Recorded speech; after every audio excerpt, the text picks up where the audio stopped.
Mateo capítulo 5. Recuérdense que estamos en el contexto del Sermón del Monte.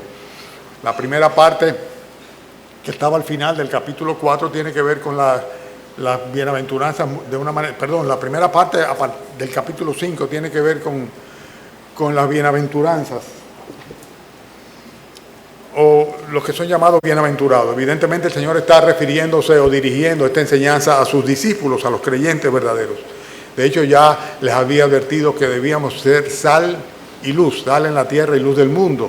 Y en este sentido, podemos reafirmar una vez más que el estándar o la expectativa del Señor para con nosotros es mucho más allá de la simple salvación y el llevarnos a su reino el día que partamos de este mundo, sino que Él tiene misión específica para nosotros, a fin de que nosotros seamos la influencia benefactora de este mundo y, consecuentemente, testigos fieles del Evangelio de nuestro Señor Jesucristo, el Evangelio de la salvación. Entonces nosotros vemos acá que en los versículos que van desde el 17 en adelante, el Señor comienza a plantear una serie de aclaraciones. ¿Lo vemos por qué? Porque, por ejemplo, en el versículo 17, cuando el Señor dice, no penséis que he venido para abrogar la ley o los profetas, no he venido para abrogar, sino para cumplir. Entonces en el versículo 18 dice, porque de cierto os digo, y fíjense cómo Él tiene una palabra final respecto a aquellas cosas que habían ido tergiversando poco a poco los religiosos, y el Señor viene a confirmar la validez del Antiguo Testamento. Pero no vamos a entrar en ese detalle ahora, sino que vamos a enfatizar el hecho de que en el versículo 21 vemos de nuevo que el Señor dice, oísteis que fue dicho a los antiguos, pero en el versículo 22 dice, pero yo os digo. O sea, Él está asentando claramente su autoridad sobre aquellas cosas que han sido establecidas con anterioridad. En el versículo 27 lo vemos de nuevo. Oíste que fue dicho, no cometerás adulterio.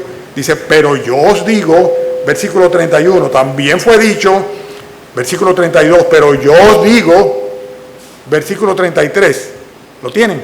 Además habéis oído, versículo 34, pero yo os digo, versículo 38, oíste que fue dicho, ojo por ojo, diente por diente, dice, pero, versículo 39 dice, pero yo os digo, y finalmente en el versículo 43 vemos nosotros que dice el Señor, oíste que fue dicho, amarás a tu prójimo, aborrecerás a tu enemigo, versículo 44, pero yo os digo. ¿Tienen sus Biblias?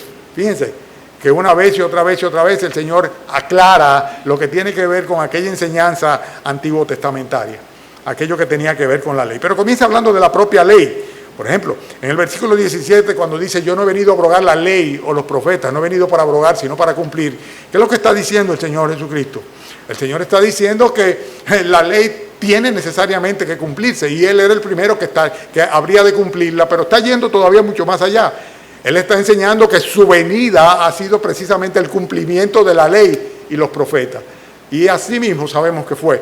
O sea, se cumplieron todas las promesas y profecías bíblicas habidas y por haber, en cuanto a la persona y la obra del Mesías, del Cristo, de Dios encarnado, cuando Cristo vino a la tierra a salvar a los pecadores.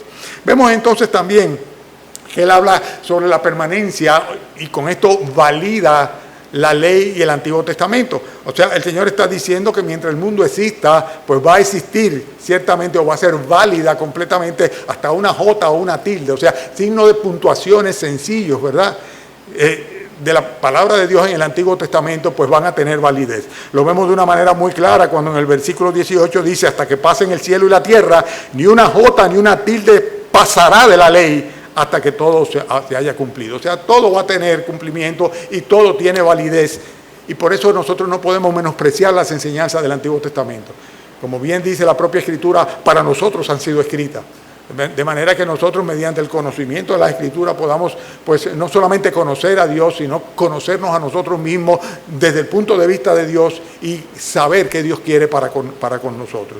Además de esto, en el versículo 19, y esto es una especie de recuento de lo que vimos la semana pasada, el Señor enfatiza que la verdadera grandeza espiritual no consiste de ninguna manera en guardar una serie de rituales, sino que consiste en guardar la palabra de Dios, y no solamente eso, si es posible enseñársela o participársela a otras personas.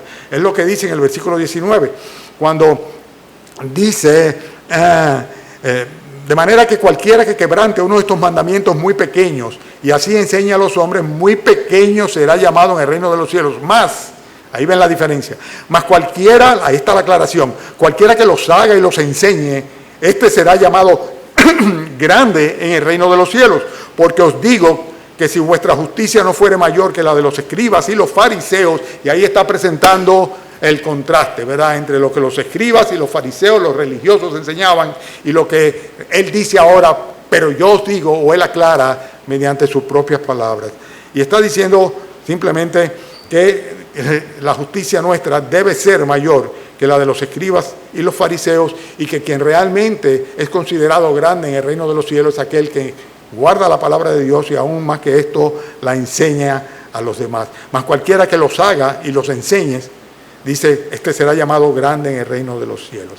La práctica religiosa, aquello que los escribas y los fariseos enseñaban para justificación, de ninguna manera puede salvar. Y es el mismo caso que tenemos con la doctrina católica romana, ¿no?, que es la que profesa la gran mayoría del pueblo dominicano. Enseñan una serie de obras o sacramentos o méritos a adquirirse con el propósito de poder ser justificado delante de Dios. Y esta es, por así decirlo, una justicia enseñada por los escribas y los fariseos. Dice, pero sin embargo esta justificación no es suficiente. Ciertamente es necesario, como dice acá, que nuestra justicia sea mayor que la de los escribas y los fariseos, porque si no, como dice, no entraréis en el reino de los cielos. ¿Qué justicia puede ser mayor que la de los escribas y los fariseos? La justificación en nuestro Señor Jesucristo, la justificación por fe. El hecho de que por gracia podemos ser salvos mediante la fe depositada en la obra y la persona de nuestro Señor Jesucristo. Porque por gracia sois salvos por medio de la fe, y esto es algo que no podemos lograr por nosotros mismos. Es un regalo de Dios disponible a todo aquel que cree. Y esto es precisamente lo que hace la gran diferencia entre la justicia de los fariseos, de los religiosos, ¿verdad?, que es por obras, que se logra, que se gana, que se otorga inclusive de parte de los hombres y de los religiosos, y que por el contrario lo que hace es sencillamente llevar a un hombre a ensoberbecerse cada vez más y terminar en la condenación, porque nuestra justificación solamente es posible a través de la sangre derramada por Cristo en el Calvario. En Él es justificado todo aquel que cree. Eso es lo que dice la Escritura. Bien, entonces en el versículo 21 nosotros vemos la otra aclaración. En esta aclaración tiene que ver en cuanto a las relaciones interpersonales.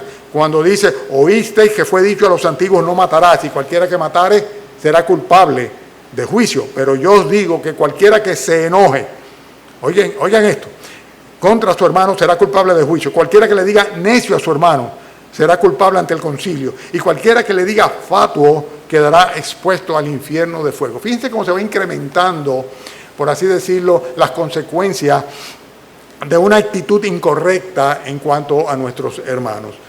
No solamente el asesinato es una agresión que es juzgada y es condenada por Dios. O sea, cuando uno tiene una ira reservada, lo que le llama aquí cualquiera que se enoje contra su hermano, una ira reservada que lo que hace sencillamente es crear un sentimiento de animadversión que muchas veces es lo que conduce al asesinato, posteriormente al homicidio intencional. Pues esto es algo que ciertamente tenemos que guardarnos de ello, porque la comisión viene como consecuencia de la actitud. Una actitud de enojo permanente es algo que nosotros de ninguna manera podemos permitirnos en contra de un hermano. O sea, la premisa es, me ofendiste, yo te perdono, ¿verdad? Y orar por esa persona, pero no puedo mantener ese enojo. A la primera oportunidad, pues claramente dice la Escritura cuáles son los pasos que debemos hacer para la reconciliación. Pero en este caso está hablando de un sentimiento personal. Pero luego habla de una ofensa, y es la ofensa que lo que hace es socavar a la otra persona. Cuando una persona le dice necio, le dice imbécil, cuando menoscaba completamente. Y más aún, habla de la injuria, cuando tú menosprecias a una persona diciéndole fatuo. En otras palabras, tú no eres más que una cabeza hueca, una persona engreída. Todas estas cosas lo que hacen es sencillamente traer un juicio condenatorio para aquella persona que está teniendo este tipo de sentimientos. Entonces tenemos que guardar mucho nuestros corazones en cuanto a nuestros hermanos, porque el Señor va a pedir cuenta de ellos. Y de hecho, lo hace. Por ejemplo, en el versículo 22, 23 y 24 aclara cómo la armonía entre los creyentes es un prerequisito para que nosotros podamos traer una ofrenda al Señor que sea acepta por Él. Por eso dice, versículo 23, si trae tu ofrendas al altar y allí te acuerdas de que tu hermano tiene algo contra ti. Dice, deja allí tu ofrenda delante del altar y anda, reconcíliate primero con tu hermano. Entonces después ven y ofrece tu ofrenda. O sea que si queremos realmente como iglesia, como congregación, como hermanos, tener la oportunidad de ofrecerle al Señor una adoración, una alabanza, una honra que Él merece y que le necesitamos y le debemos a Él, es necesario que también nosotros tengamos nuestra comunión o nuestras relaciones horizontales completamente diáfanas con respecto a nuestros hermanos, completamente libre de cualquier tipo de animadversión o resentimiento. Además de esto, fíjense cómo esto va a traer como consecuencia el hecho de que sencillamente Dios no tiene que intervenir en este conflicto. Por eso dice en el versículo 25, ponte de acuerdo con tu adversario pronto, entre tanto que está con él en el camino, no sea que el adversario te entregue al juez, el juez al alguacil y seas echado en la cárcel. De cierto, te digo que no saldrás de allí hasta que pagues el último quebranto. ¿Qué es lo que está enseñando el Señor Jesucristo? Está diciendo, es importante que se arreglen entre ustedes. Eso es lo que está diciendo. Y que no tengamos que meter otras autoridades de por medio y que no tengan otras personas que dilucidar el problema o el conflicto que hay entre ustedes. La armonía entre los creyentes es importante. Y si hacemos una traslación y espiritualizamos el texto, podríamos decir sin lugar a duda que este juez, el cual entrega al alguacil y de ahí lo meten en la cárcel, sin lugar a duda que es la autoridad superior en justicia, que es nuestro Dios. En otras palabras, que Dios no tenga que ser quien dirima, quien resuelva, quien arregle los problemas entre los hermanos. Que se arreglen los hermanos entre ellos con una actitud en la cual esté muy lejos de nosotros el considerar a nuestro hermano necio, fatuo, o cuál es la otra cosa, o enojarse en contra de ellos, sino que tengamos la disposición de buscar siempre una armonía y una reconciliación. Después el Señor está aclarando también los versículos que van del 27 al 30, cuando dice, oíste que fue dicho, no cometerás adulterio, pero yo os digo que cualquiera que mire a una mujer para codiciarla, ya adulteró con ella en su corazón. Lo que está diciendo el Señor es muy claro. El Señor está diciendo que el adulterio siempre es precedido por la codicia. O sea, uno codicia algo y entonces pues comete luego, ¿verdad?, o acomete aquello que en su corazón le dio cabida y apeteció. Entonces, como consecuencia, lo que el Señor está diciendo es que es muy importante que nosotros guardemos nuestros corazones. ¿Por qué? Porque nuestros corazones nos van a inducir, ¿verdad?, a desear cosas que no, de ninguna manera no son lícitas tener. Y la mujer de otra persona o el hombre de otra persona, de ninguna manera podemos tener ni siquiera un pensamiento de atracción o de codicia hacia ellos. Por lo tanto, el Señor está diciendo muy claro, mucho cuidado, porque simplemente codiciarla, ya esto te va a conducir a cometer un pecado de adulterio. Es una advertencia que yo la veo sumamente clara. Y a veces tendemos a espiritualizar las cosas, pero otras veces tenemos, por el contrario, a quitar la importancia que tiene pensando que simplemente se tratan de hipérboles, o sea, de exageraciones. Por eso el Señor al mismo tiempo dice, por tanto, si tu ojo derecho, versículo 29, ¿lo tienen?, te es ocasión de caer, sácalo y échalo de ti. ¿Cómo? Eso tiene que ser una exageración. No hay exageración ninguna. Lo que está diciendo el Señor es exactamente, lo que quiere decir el Señor es exactamente lo que dice la Escritura. Porque dice, pues mejor te es que se pierda uno de tus miembros y no que todo tu cuerpo sea echado en el infierno. Si tu mano derecha te es ocasión de caer, córtala y échala de ti, pues mejor te es que se pierda uno de tus miembros y no que todo tu cuerpo sea echado al infierno. Siempre va a suceder esto, ¿de verdad? Que nosotros vamos a tener que tomar decisiones en nuestras vidas y en ocasiones estas decisiones tienen que ser sumamente drásticas. Lo que está diciendo el Señor simplemente es que mejor, sin lugar a duda, es hacer cualquier tipo de sacrificio, cualquier tipo de vamos a llamarle, de corte o extracción, antes que nosotros simplemente terminar por causa de ese tropiezo en las llamas del infierno. Cualquier costo que podamos nosotros considerar para nuestra vida, para nuestro ser, para nuestros valores, para nuestra integridad física, para nuestros deseos carnales, ¿verdad?, es poco, ¿sí? El abstenernos de ellos, pues sencillamente va a evitar que nosotros seamos conducidos directamente a las llamas del infierno. Hay cosas que tenemos que sacarle en nuestras vidas. La semana pasada hicimos varios ejemplos, pusimos varios ejemplos e ilustraciones y no quiero tener mucho tiempo en este punto. En igual manera, el versículo 31 dice, también fue dicho, cualquiera que repudie a su mujer, dele carta de divorcio, refiriéndose a lo que Moisés permitió por causa de la dureza del corazón de los judíos, que despachaban a la mujer y así como así. Y una mujer despachada por su marido era considerada, aunque no lo fuera, una adúltera. Era vista con malos ojos. Y con mucha ligereza ellos despachaban a sus esposas y buscaban otras mujeres. Y el Señor dijo, no, si la van a despachar, Moisés dijo, perdón, denle una carta de divorcio, donde se acredite el hecho de que esta mujer no tiene nada impuro. Inclusive eso le va a permitir a otro hombre acercarse a ella eventualmente. Pero lo que está diciendo el Señor claramente es que el divorcio lo que va a producir es que venga como consecuencia un adulterio. ¿Por qué? Porque el que se casa con aquella mujer que ha sido repudiada, va a cometer adulterio. ¿Por qué?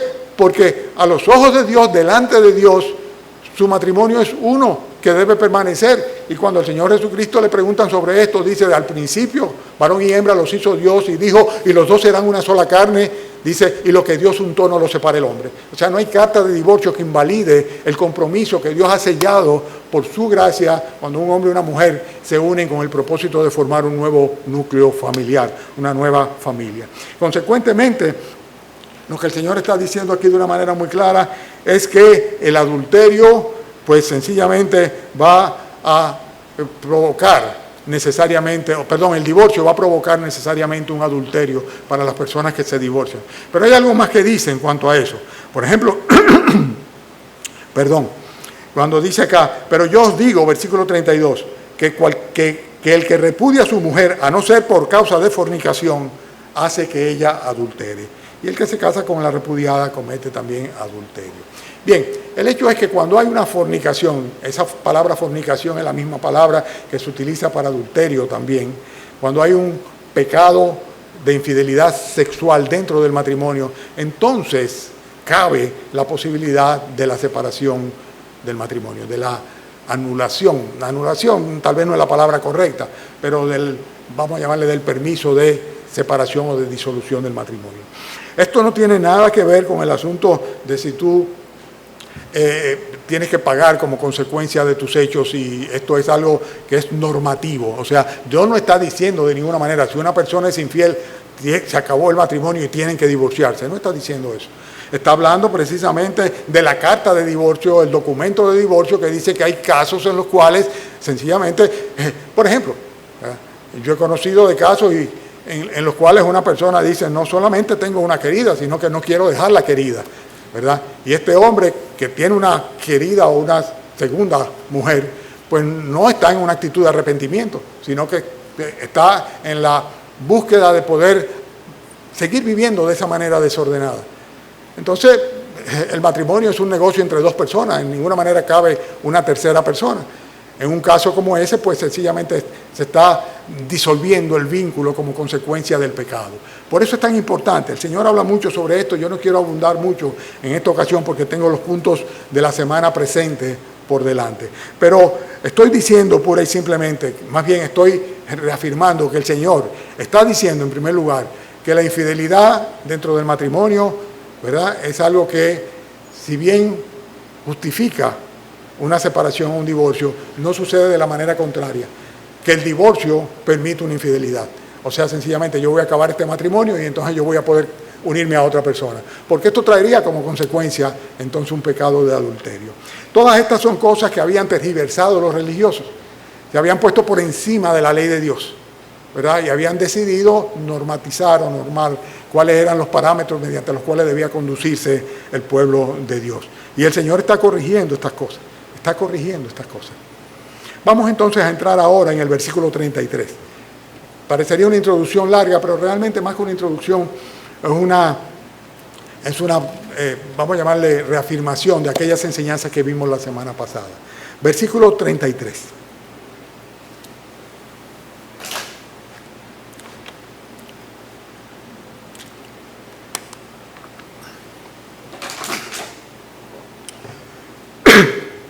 Perdóneme, hermano.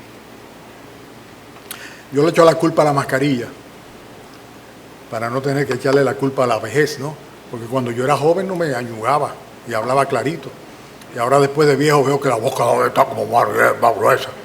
Hermano Ryder, ¿eso tiene que ver con algo? Ah, sí. ¿Con qué? El alma. Con el alma, el almanaque.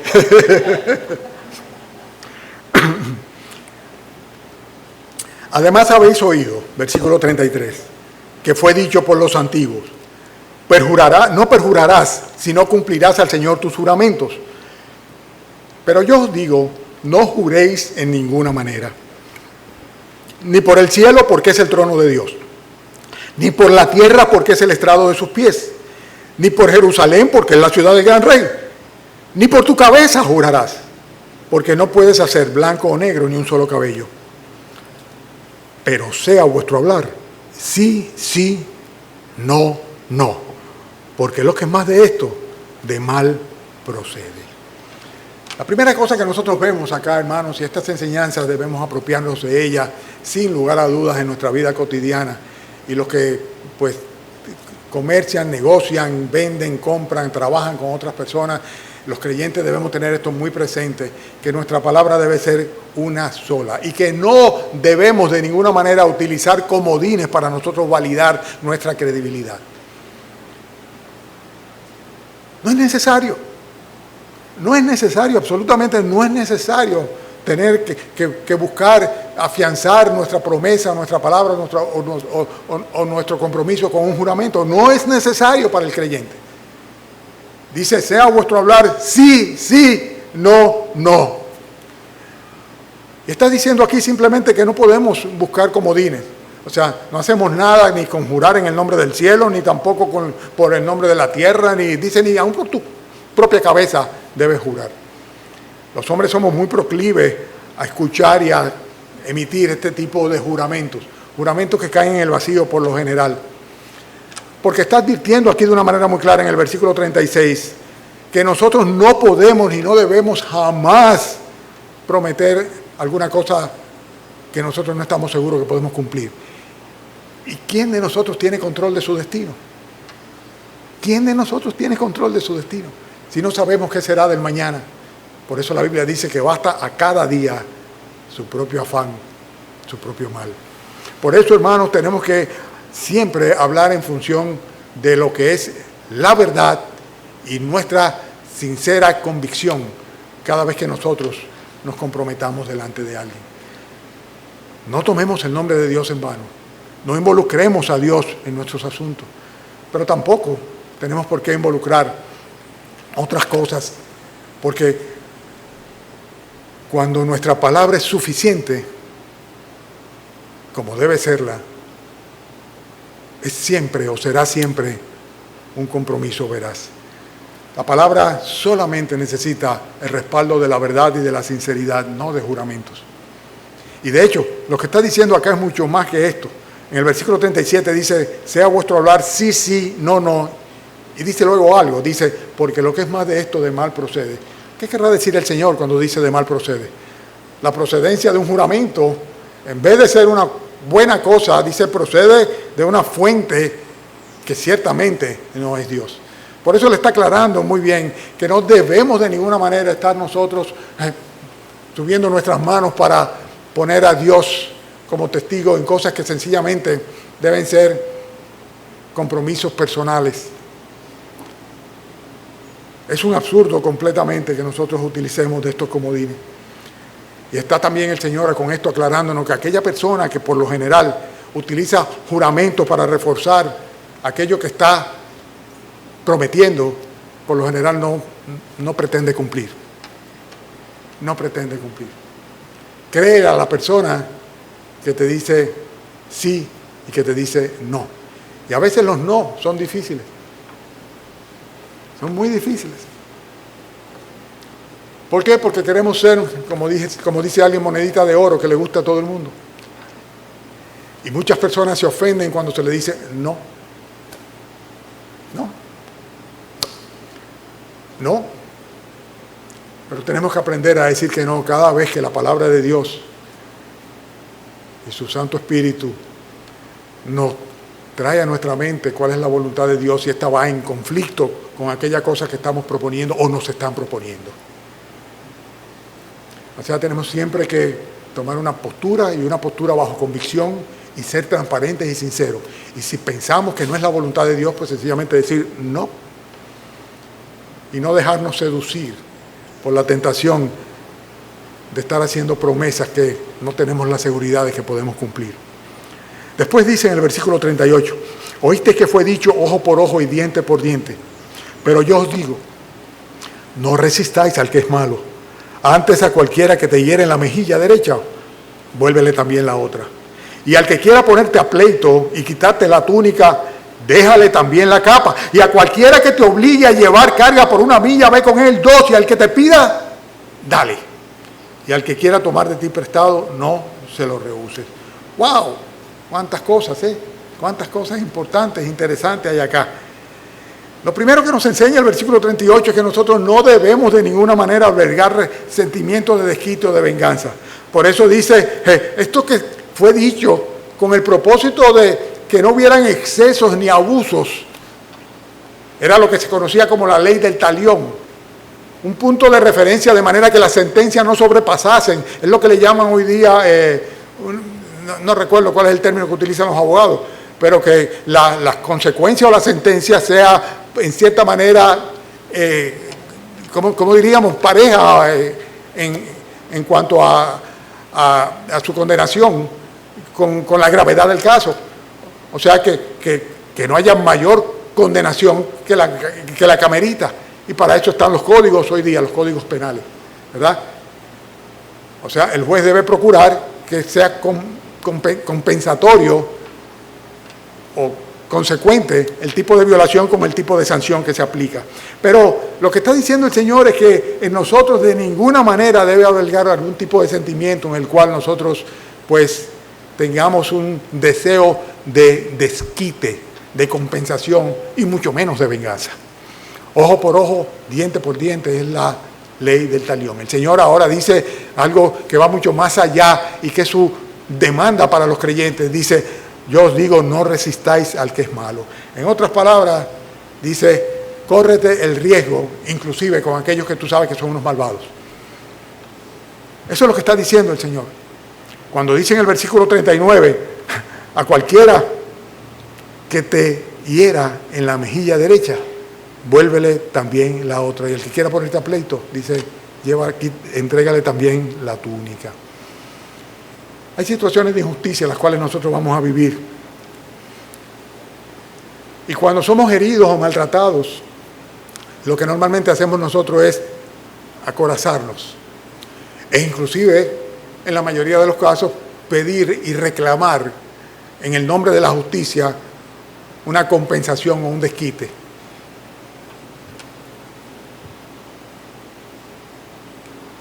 Pero ¿saben una cosa? El Señor está aquí asentando su autoridad y diciendo, si te han herido, córrete el riesgo de que te vuelvan a herir. Te dieron la galleta de un lado, expon también la otra parte. Para eso se necesita, sin lugar a dudas, tener un propósito muy claro y una fe absoluta en que el Señor tiene control de las circunstancias. Pero también se necesita tener un corazón como el corazón de Dios. Los sentimientos de venganza, las reacciones, los desquites no son parte del corazón de Dios. Por el contrario, es interesante que Lucas en este mismo pasaje termina diciendo, sed pues misericordiosos, así como vuestro Padre Celestial es misericordioso. Y de lo que está hablando es de esto, de tener una actitud misericordiosa, aún con aquellas personas que nos hacen daño, que nos agreden. No debe haber en nosotros un deseo de venganza o una demanda de restitución, y mucho menos, ¿verdad?, de aniquilamiento hacia esa persona.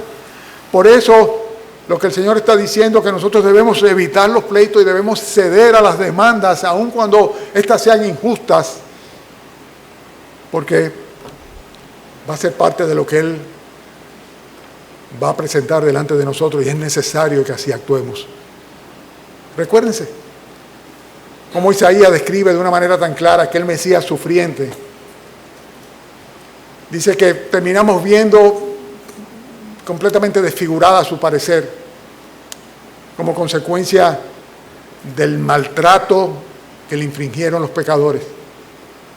Y es el mismo Mesías que en el Calvario antes de fallecer dice, Padre, perdónalos porque no saben lo que hacen. Y que clamó por los pecadores. Entonces, el Señor está poniendo en un estándar, ¿verdad?, que va mucho más allá de la simple compensación o el desquite, o las consecuencias legales de una falta o una agresión contra otra persona. Está diciendo no solamente eso, sino que si te hizo daño, exponle también la otra parte. Tómate riesgo, ¿verdad? Y si te pide algo, pues dale. Y si te demanda y te exige algo, sé consecuente. Sé consecuente. Eso es lo que está diciendo y es el corazón que debe tener cada uno de los creyentes. El corazón del creyente debe ser un corazón dadivoso. El versículo 42 lo dice de una manera muy clara, cuando dice, al que te pida dale, y al que quiera tomar de ti prestado, no se lo rehuses.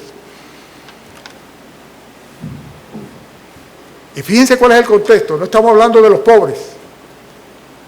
Proverbios dice de una manera muy clara que a Jehová presta al que da al pobre, y que el Señor mismo le va a recompensar por ello. El Señor le volverá a pagar. Pero en este contexto no está hablando de los pobres, está hablando de personas que son abusadoras, de personas que están, por así decirlo, agrediéndote o dañándote, o personas que son avivatos, abusadores. Y dice, no entre en conflicto con ellos. No entre en conflicto con ellos de ninguna manera.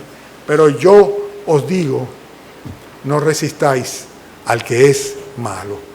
En otras palabras, lo que debemos nosotros hacer con estas personas es lo que dice el versículo 43. Oíste que fue dicho, amarás a tu prójimo y aborrecerás a tu enemigo. Pero yo os digo, amad a vuestros enemigos. No estamos hablando de personas buenas, estamos hablando de personas malas. Personas que nos adversan, personas que se enemistan con nosotros, personas que nos agreden, personas que nos hacen daño. Y la actitud que debemos tener los creyentes, tú dirás, bueno, eso es muy bonito decirlo. No estoy hablando de que es bonito decirlo. Estamos hablando de una actitud que debe ser afirmada en nuestras mentes y en nuestros corazones, de ceder nuestros derechos. Y en una sociedad y en un mundo en el cual cada quien lo que quiere son privilegios,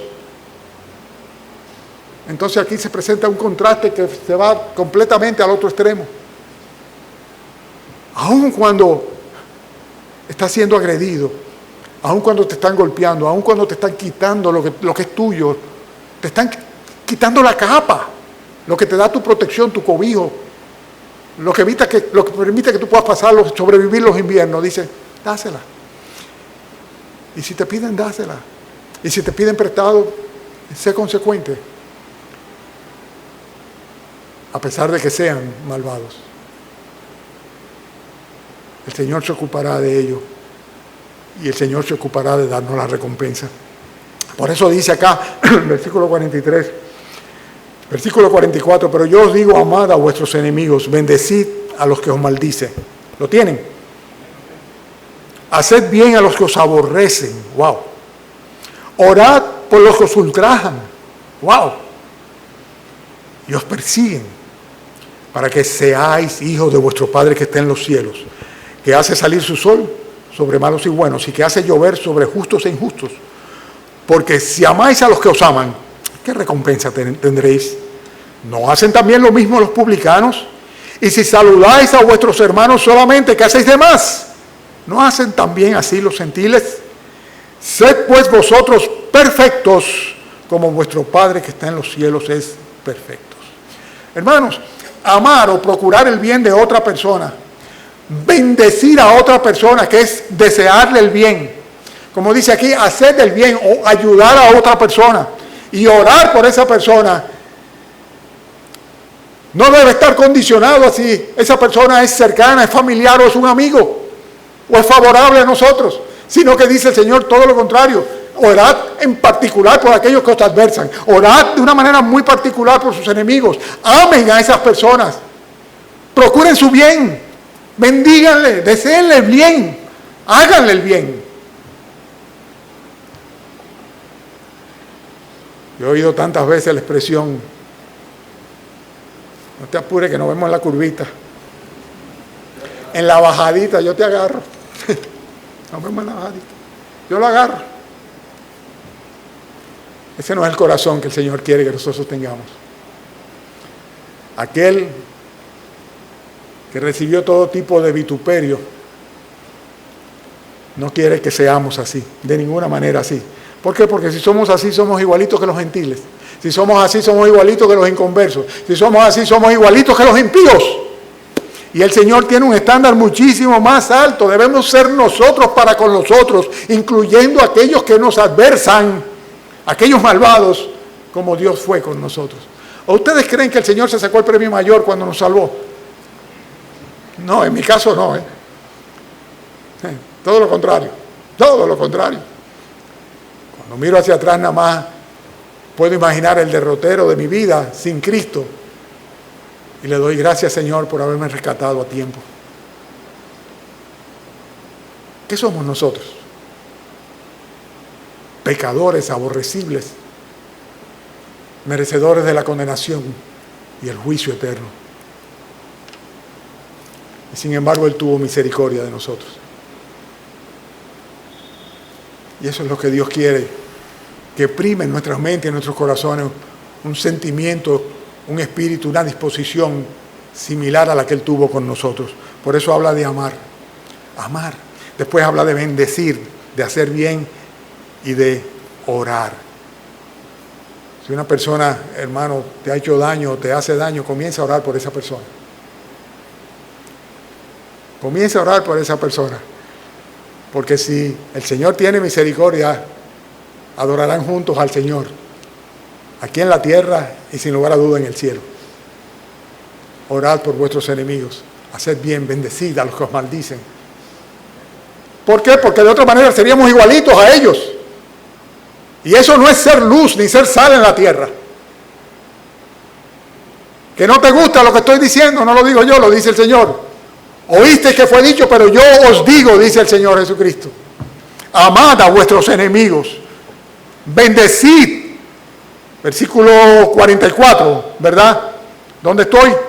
Versículo 44. Bendecid a los que os maldicen, haced bien a los que os aborrecen y orad por los que os ultrajan y os persiguen. Nosotros no podemos actuar como los publicanos, no podemos actuar movidos por intereses personales. Escuchen esto bien. No podemos actuar movidos por intereses personales. Ser favorables a los que no son favorables. Tenemos que dar el paso adicional, cumplir con esta regla de oro. Amad aún a aquellos que nos adversan, procurar su bien, ayudarles. Muchas veces eso es precisamente lo que el Señor utiliza como testimonio para llegar al corazón de aquellas personas que te han hecho daño y quebrantarlos. Y también conozco de tantos testimonios de personas que en algún momento fueron adversarios, malvados, malignos, en contra de los siervos del Señor, del pueblo de Dios, y que el Señor tuvo misericordia de ellos. Y el testimonio de ellos a la hora de profesar delante de las iglesias el acto de su conversión es precisamente cómo impactó en su vida la actitud del esposo, de la esposa, del amigo, del enemigo, del adversario, del compañero, del traidor, del adversario, de aquel que lo había él ultrajado y sin embargo con su reacción manifestó la obra de Dios en su vida. Hermanos, yo sé que esto es difícil. Versículo 48 dice: sed pues vosotros perfectos, como vuestro Padre que está en los cielos es perfecto.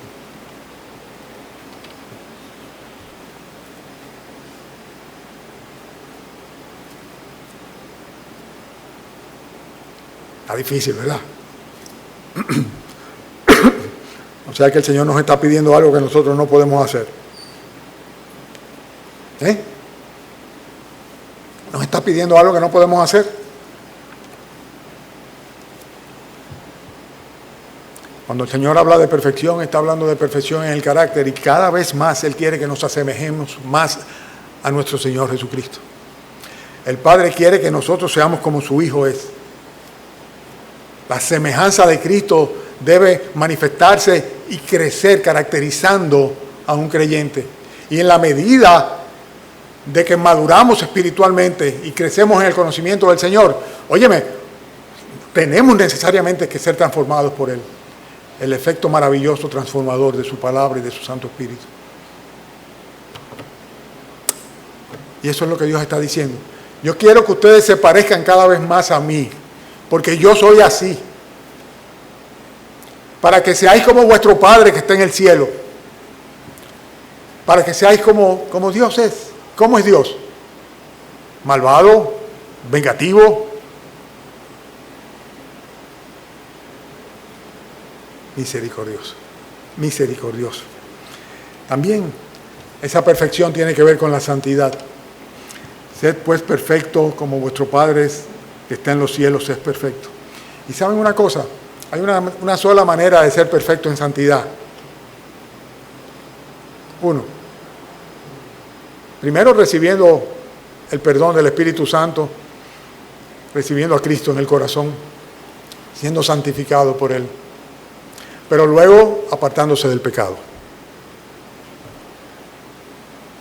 Apartándose del pecado, no hay otra manera. Hay que desechar el pecado del mundo. Tenemos que hacer una excisión y cortar. Y a veces tenemos que cortar inclusive por lo sano, para evitar caer en las tentaciones, en el pecado, en la maldad de este mundo. Sed pues perfecto como vuestro Padre que está en los cielos es perfecto. Perfectos en carácter, perfectos en santidad, perfectos en madurez inclusive. Debemos crecer hacia una madurez espiritual. Pero sobre todo hay una perfección que el Señor demanda de nosotros. ¿Ustedes saben cuál es? Se puede derivar de todo lo que hemos visto en el pasaje. Perfectos en amor. Dice, vuestro Padre Celestial hace salir el sol sobre malos y buenos, sobre justos e injustos. O sea, Dios tiene misericordia y manda su lluvia, y la lluvia la manda aún para aquellos pecadores que le maldicen y que le desprecian. ¿Por qué? Porque Él es simplemente benigno y misericordioso. Y por su gran amor con que amó a su pueblo, también nos envió a su Hijo Jesucristo, mediante el cual, por su sacrificio en la cruz, nosotros somos santificados de una vez y para siempre mediante ese sacrificio. Y todo esto es algo de lo cual podemos apropiarnos por fe. Algunos de ustedes dirán, todo esto suena muy bonito en teoría. Entonces, ¿qué? Dios está simplemente perdiendo su tiempo planteando demandas que son imposibles para los creyentes. Todo esto en la carne no podemos hacerlo, pero en el Espíritu sí podemos hacerlo. Y todo esto partiendo de una premisa que es la fundamental. ¿Cuál es? De que tenemos un Padre en los cielos. Y tú dirás, bueno, pero todo el mundo tiene un Padre en los cielos. No, todo el mundo no tiene un Padre en los cielos. Todo el mundo tiene un Creador en los cielos, pero no un Padre. La Biblia dice que solamente aquellas personas que por la fe han recibido a Cristo en sus corazones como su Dios, como su Señor y como su Salvador, Dios encarnado, dice, Él le da el derecho de ser hijos de Dios. La potestad de Dios, ¿verdad? Se manifiesta declarando, hijo mío, a aquellos que creen en el Hijo que yo envié a morir en una cruz. Y se entregan a Él. Entonces, para que seáis hijos de vuestro Padre que está en los cielos, actúen como vuestro Padre es perfecto.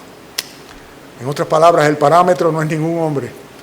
El parámetro no es ninguna doctrina, ninguna religión. El parámetro es el propio Dios. Dios quiere que seamos como Él. Dios quiere que seamos perfectos en santidad. Dios quiere que nosotros seamos perfectos en amor. Y que nosotros tengamos el carácter de nuestro Señor Jesucristo, la semejanza de Cristo en nuestra vida cotidiana. Hermanos, yo creo que las aclaraciones están muy bien ahí.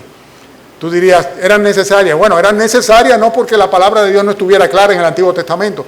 Era necesaria simplemente porque los fariseos, los religiosos, habían tergiversado las Escrituras, habían tomado la letra de la ley y se habían olvidado del espíritu de la ley. El Señor lo que está diciendo, las cosas son así.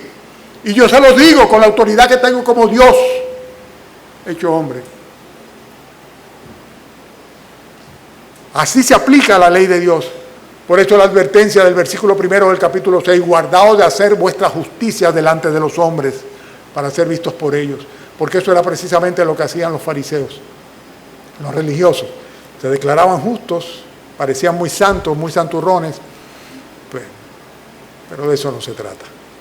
no es algo externo, es algo que parte de un corazón lleno del amor de Dios, que ha sido purificado o santificado por medio del sacrificio de nuestro Señor Jesucristo. Hermanos, que es fácil, no. En la carne no podemos, en el Espíritu sí podemos. En el Espíritu sí podemos. Así que si alguno de nosotros tiene conflictos para poder cumplir con algunas de estas demandas, porque son demandas, exigencias, son mandamientos de Dios, pues tiene que hablar con su Señor y pedirle que le capacite para ser como Él es, para sentir como Él es y para hacer como Él hace. Ser como Él es, sentir como Él siente y ser y hacer como Él hace. Amén.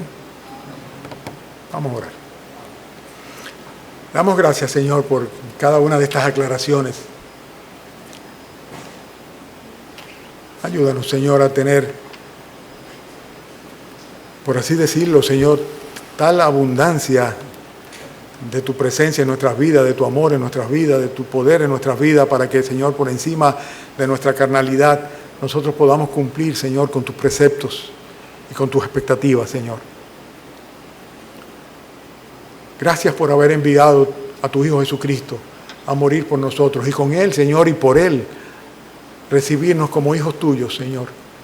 Y no queremos defraudarte, Señor, queremos, Padre, ser semejantes a ti, pero por nosotros mismos no podemos.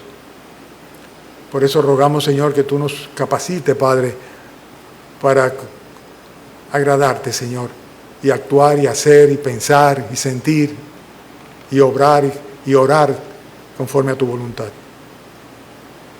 Ayúdanos a ser perfectos, Señor, no por nosotros, sino por ti, para agradarte a ti, Señor. Ayúdanos a ser como tú, Señor. Bendice a tu iglesia esta mañana. Tal vez, Señor, entre nosotros alguien no puede concebir estas cosas porque sencillamente no pueden apelar al impulso santificador de tu Espíritu, porque no mora en sus corazones. En ese caso, Señor, rogamos misericordia. Así también, Señor, como rogamos misericordia, no solo para esta nación, sino para un mundo al cual tú estás pasando por juicio de fuego a través de esta pandemia, Señor. Pedimos por tu iglesia, Señor, para que no se disperse, la preserves, Señor. Rogamos, Padre, que cumplas tus propósitos, Señor, pero también, Señor, rogamos porque tengas misericordia. Bendícenos, Señor, durante esta semana. Concédenos aprovechar cada oportunidad para edificarnos en tu palabra, Señor, y más que nuestras mentes, sobre nuestras voluntades y corazones, Señor. Y gracias por cada uno de los hermanos que estudian para enseñarnos, Señor, pero que más allá de esto, Señor, son guiados por ti para comunicarnos tus verdades. Despídenos ahora, Señor, con tu bendición. Gracias por esta mañana hermosa, Señor. Cantaremos aún una alabanza a ti. Recíbela, Señor. Te pedimos en el nombre de Cristo Jesús. Amén.